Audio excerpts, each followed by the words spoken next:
I'm Mike German. I'm a fellow with the Brennan Center for Justice at NYU Law School. Okay, you gave quite a presentation this afternoon, and this morning we kind of decided that terrorism was a word that should be forgotten about, and then you gave us a 600-word definition. Right, exactly. And even though it's difficult to define, apparently the government has no problem defining terrorists. Right. Or terrorist acts. Right. The FBI has a statutory definition of terrorism that won't be exactly right off the top of my head, but it's basically violence or the threat of violence designed to influence or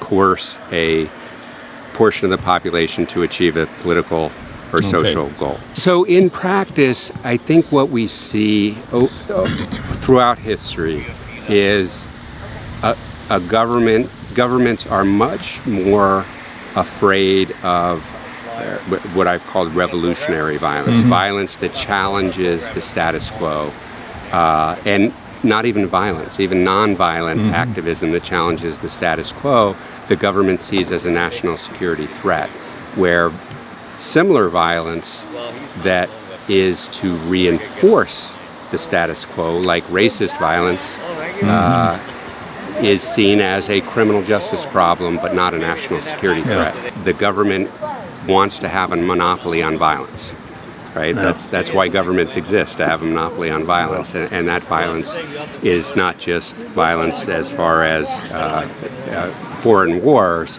but violence here at home, the use of violence by the police, and that violence includes not just use of lethal force, but even use of the arrest power, use of the stop and frisk power. You know, that's if you've seen on YouTube any stop and frisk, it's not broken tail light. It's not a hey mister, how you doing? You mind if I touch your pockets to make sure you don't have a gun? It's throwing somebody up against the wall or down on the ground and at times handcuffing them, where that's an act of violence. It's interesting to watch a lot of these arrests nowadays where 4 cops jump on an individual and throw them to the ground. I was never taught that to arrest somebody that way. I mean, you were taught to use the force necessary to bring the person into custody, where it seems like now every arrest is an opportunity to throw the person down. And what you'll hear them saying as 3 people are kneeling on the person, stop resisting. Well, it's hard not to resist being thrown to the ground. It's hard not to resist moving when somebody's got their knee in the small of your back. And you see that even in nonviolent arrests, where there was a dust-up in New York City where a professional tennis player who happened to be black and standing in casual clothes in front of a fancy hotel was thrown to the ground. And later they said, well, he resembled a suspect, which is sort of always what they say, but a suspect in what? It was a credit card fraud.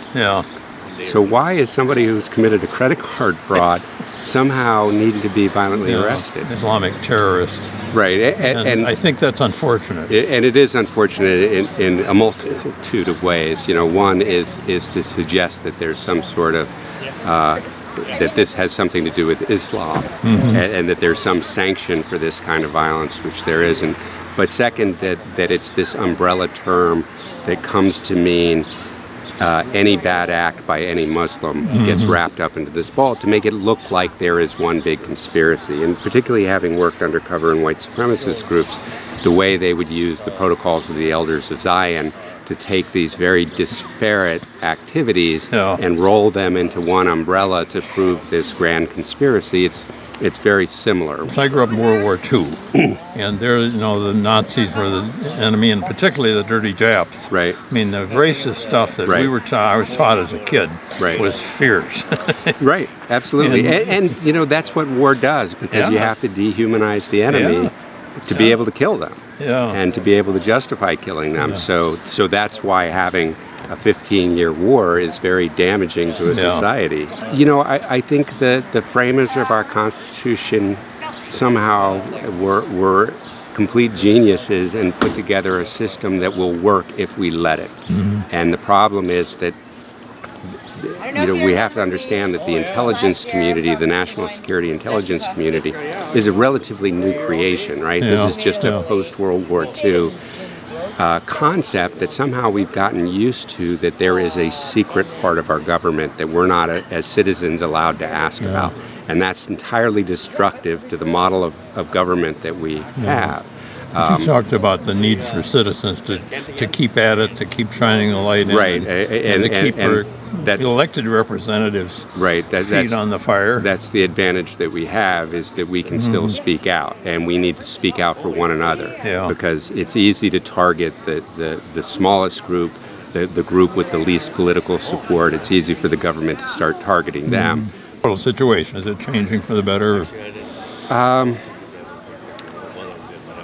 I'm not sure I've seen the pendulum stop yet. I think the pendulum is still going out in many ways. It's very troubling. I participated in a hearing on radical Islam in Congress just last month, and it's troubling to see that the kind of demagoguery that was going on in the hearing, and just the fact that you have policymakers who have such an important position in making sure our government is effective, making arguments so devoid of fact and so designed to divide Americans rather than bring us together is extremely troubling. So it may have to get a little bit worse, or a lot worse? If you study how conflicts where terrorism is a prevalent part, how these conflicts end, what the research shows is that they end through a process of politicization and solving the political problems and criminalization, right? So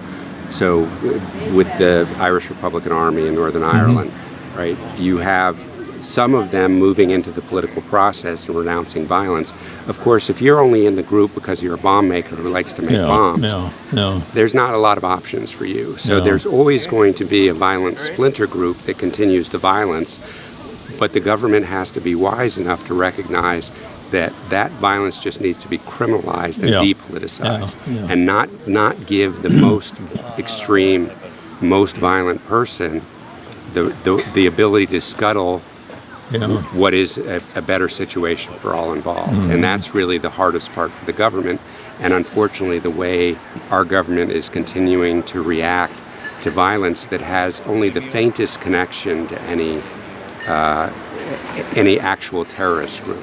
What I don't understand about some of the counterterrorism measures, how problematic they are, where there's an effort to censor material on the internet, when no, we need to have more information on the internet. We need to make sure that not just these communities, but every community can actually discuss what are the details of these conflicts. If people are afraid to discuss the details, what happens is those conversations move into dark places, and that's when it's easy for some young person who doesn't really understand these situations to fall into the idea that this is something that could be helpful. And we want to make sure that we're having those conversations out here, and much like this event here, that we're talking about how to use our voices, how we can use our advocacy to make a more peaceful world. It is what this is really about, and that's what counterterrorism should be about.